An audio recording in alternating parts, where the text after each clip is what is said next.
It's time to certify, develop, connect, and advocate.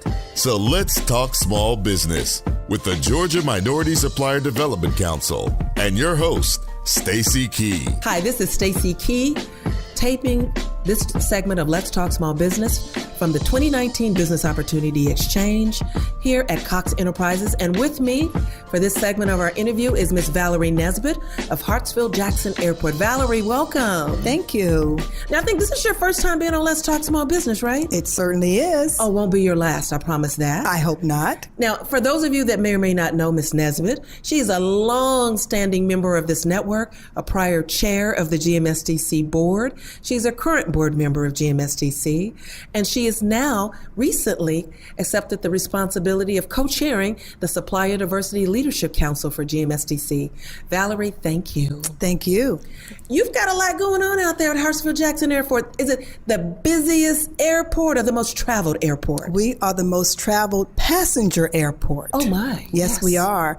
And quite frankly, recently, actually it was in 2016, we launched our capital improvement program called ATL Next. ATL Next, yes. And if you haven't driven or flown out of Hartsfield-Jackson in the last several years, I'm sure you've seen the huge canopy that is on the north side. Construction everywhere, right? Construction is everywhere. There's one coming up on the south side. It's all about our infrastructure and basically improving what we offer to our customers. Excellent. So the ATL Next project, talk a little bit about that. It's capital improvement.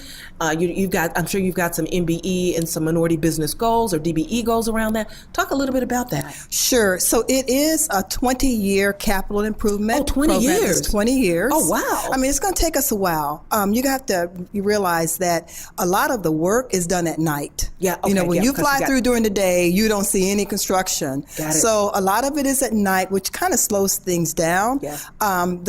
The things that are involved, the things that are being done there at the actual terminal. Of course, we have some parking decks that are going up, and that's a 24-hour, not 24-hour, but that's a regular working hour operation. Okay. And so, Valerie, you've been around this supplier diversity space and seen it from many angles, from Delta Airlines to the Coca-Cola Company and now in Hartsfield-Jackson. What nuggets of wisdom would you share to our listeners about supplier diversity, navigating this space, our MBEs? How do they truly bring innovative products and solutions to our corporate members? Well, and that's just it. They have to be innovative. What I would say to MBEs is that, you really have to know your client, know your potential customer, understand what their needs are, and don't come in asking, what can I do for you? Come in and show me what you can do for me. And you can do so by doing your research up front. We talk about that all the time. The research up front is so critical. But people sometimes don't understand how to do that.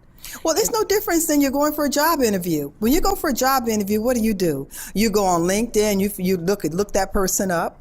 The same thing with a company. Go on their website, see what their business strategy is all about, see what's important to them in terms of their goals. What is their culture like? And then how does that tie into what service or products that you provide? And if it's not a fit, move on. Okay. And I think a lot of companies aren't willing to do that. They want to try to force fit something when really it's not a fit. Yeah, Hartsfield-Jackson is a big brand. People know that, and they want to do business with you. And so they continually try to make something that maybe doesn't fit in an organization as opposed to moving on. And for us today, it's all about construction. Construction. It's construction-related services. That's what it's all about. I mean, as I mentioned, it's 20 years. We're building a park in the process now of building a parking deck. There's another one coming up. There's a passenger, what do they call it? I'm sorry. It's a passenger walkway. So like right now, when you exit the north and south terminals to go into the parking deck, you get wet. Yeah, but not only that, you're walking across traffic. Yes, exactly. So you won't do that in the future. Wow. Oh, yes, honey. You will not recognize Hartsfield-Jackson Airport in the next several years. Oh my, that is so. So understanding your customer, understanding the culture, the environment, doing the research, all of that is key to being successful. Totally.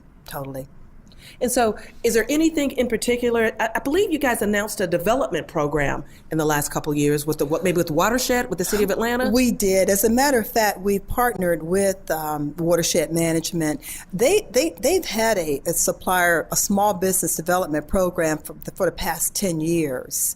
And, in my mind, why recreate the wheel? So, we partnered with them to provide those same services to companies interested in doing business with Hartsfield-Jackson. And it's a very intense training session to give companies a sound foundation and how they can do business with Hartsfield-Jackson as well as the City of Atlanta in general. Excellent.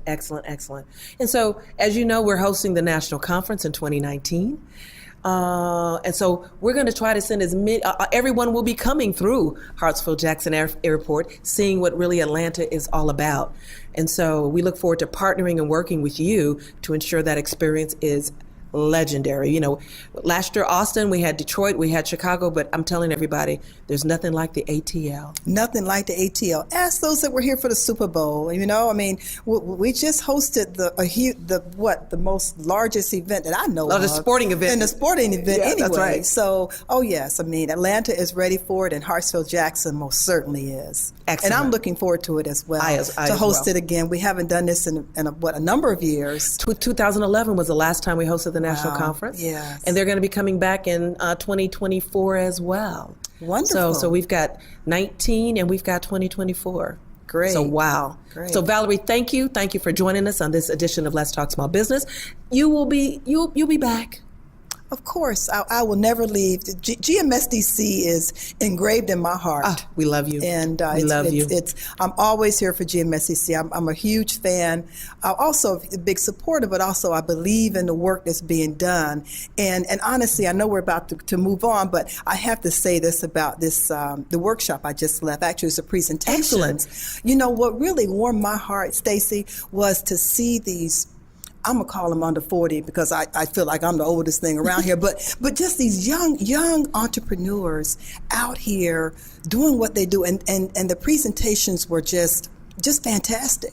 I don't want to say flawless, but they were flawless. They really were. Oh, that is I could good see to they hear. were prepared, and it just really warmed my heart. It made me feel really, really good that we have that caliber, which I knew we did, but we have a high caliber MBEs out there that are ready to come in and just make it happen. Oh, I love it. Our theme this year is Seize the Now. And so what you're telling me is they were prepared to seize the opportunity, intentional about their actions, and they came ready for business. I was impressed. Oh, thank you. Thank you. That is the perfect close. Valerie, thank you. Thank you. Let's Talk Small Business is brought to you in part by Aflac, Grady Health System, Georgia Power, AT&T, Cox Enterprises, The Coca-Cola Company, Lockheed Martin, UPS, VDART, ACS Group, and ARD Logistics.